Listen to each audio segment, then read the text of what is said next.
growing up in Port Allen. Here it is. I grew up on Court Street, and on one side of Court Street, the black people lived. On the other side of Court Street, the white people lived. This is how I looked growing up as a kid, this little brown, curly-haired kid with big teeth and big ears. I lived through desegregation in the 1960s and experienced racism growing up in the South, but I know it was nothing compared to what my ancestors endured. I just never got to learn their histories. I don't know where this journey is going to take me. What am I doing? Are you rolling? I couldn't do this without my mother, and I can't tell you how excited I am that she is going to be with me. Hey, Mother. Hi! I had no idea at all where my ancestors were from. I did have an idea that I did have ancestors in Africa, but I never ever thought about pursuing it. And she was riding around in her little car. My mom is my best friend now. My grandmother was my best friend then. She was just this beautiful, regal woman who we all loved, and I mean, she was a matriarch of the family. My mother, she had problems with people. She was shunned because of her color. And her father was white. Michelle Erkenbrack from Ancestry.com has been researching my roots. One of the things that we found in Don's tree, his great-grandparents were a white man and a black woman who worked at a place called Sinclair Plantation in Bruley, Louisiana. Sinclair Plantation, built in 1855, where my great-grandmother, Catherine Jackson, worked at the sugarcane mill, and where my great-grandfather, Harry Revo, was the plantation overseer or manager. Was it this hot when I was a kid here? Yeah. Hotter? Mm-hmm. We are walking along what is known as Manager's Row. So anyone that worked at the plantation had housing provided to them, and these are those houses. I remember the smells of burnt sugarcane in the hot summer air, but I didn't know I had a connection to this place. So who lived on this row? Harry. Wasn't there a story about Harry and Mary Henrietta? Well, it's a story my mom told me that her mother died in childbirth, and Harry Revo wanted to take her and raise her, but her grandparents chose not to do that. So they came and got her and raised her. And it makes you wonder how that could have changed and affected her life. It would have been the difference between having been raised in a white family or in a black family.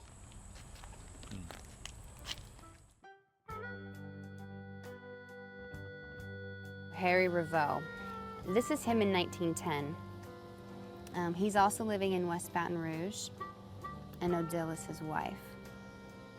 And him and Odile never had any children. Really? They never had children. He died at 56? Mm-hmm. The cause of death is right here. Gunshot wound of the head.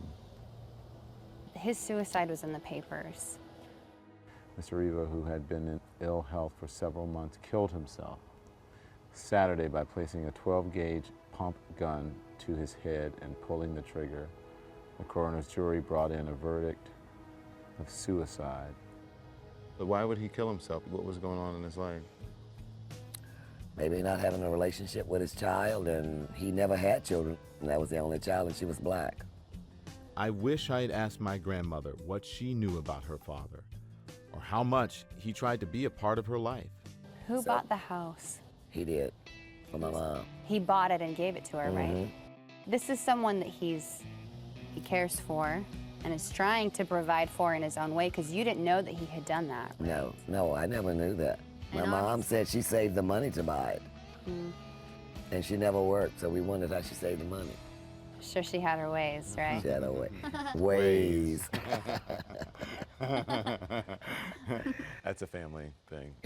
Ways. Turns out that my family has lived and labored in this area since before the Civil War. Our roots date back to when Louisiana first became part of America in 1803. For the next part of your story, we are coming here to the West Baton Rouge Museum. this cabin was taken from the Allendale plantation and was built by slaves. So we're in a building that's very contemporary to the time of when your ancestors lived here as well.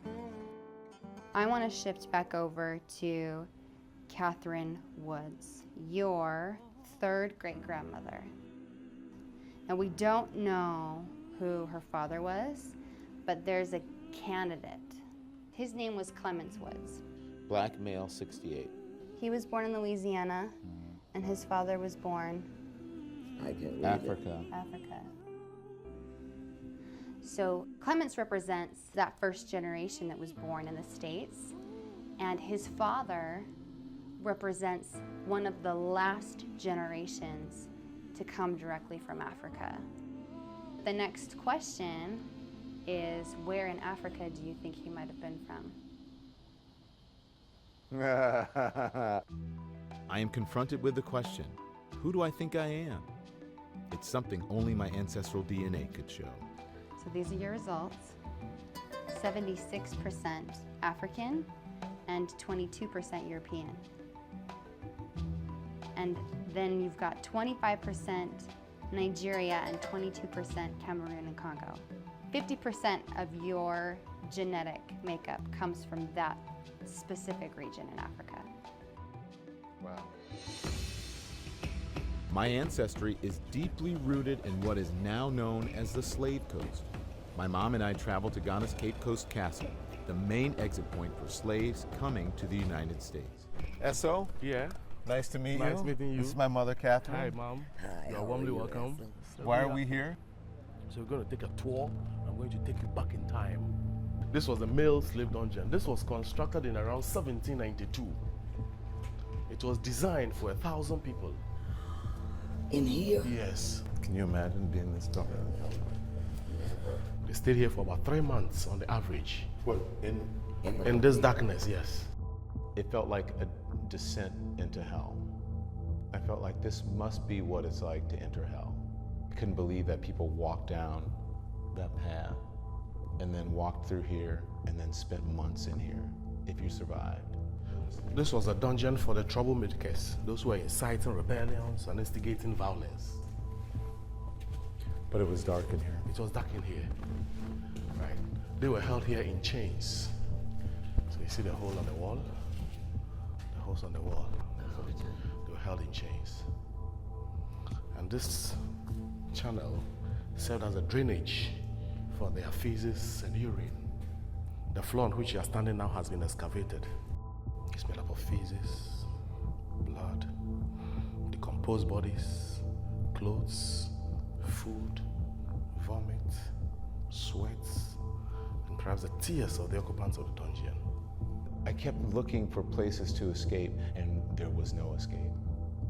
The only escape was either become a slave, go to a new world, or you escape through death. What we are standing before now is a shrine. And behind this wall, there was a tunnel through which the captives were led to the exits. Is that where the ships To get on the ship? Yes, to get on the boats and into the ships. Now, the walls have been dedicated to the souls of our ancestors. I don't know how many thousands or millions of people ended up in places like this. I've actually requested for a candle for you to light in memory of ancestors who passed through this facility. That one little candle was a fire of inspiration. We're survivors. Yes. Survivor spirit. Survivors.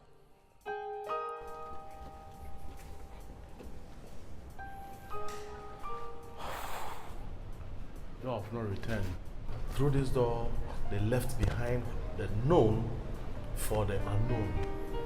Left behind security for insecurity. We're going to go through this door.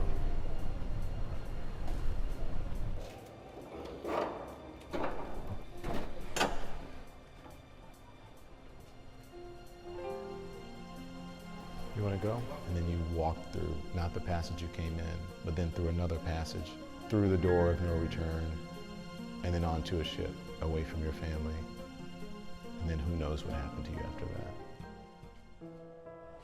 Right onto the ship. In 1998, 2 bodies of ex-slaves were exhumed in America and Jamaica.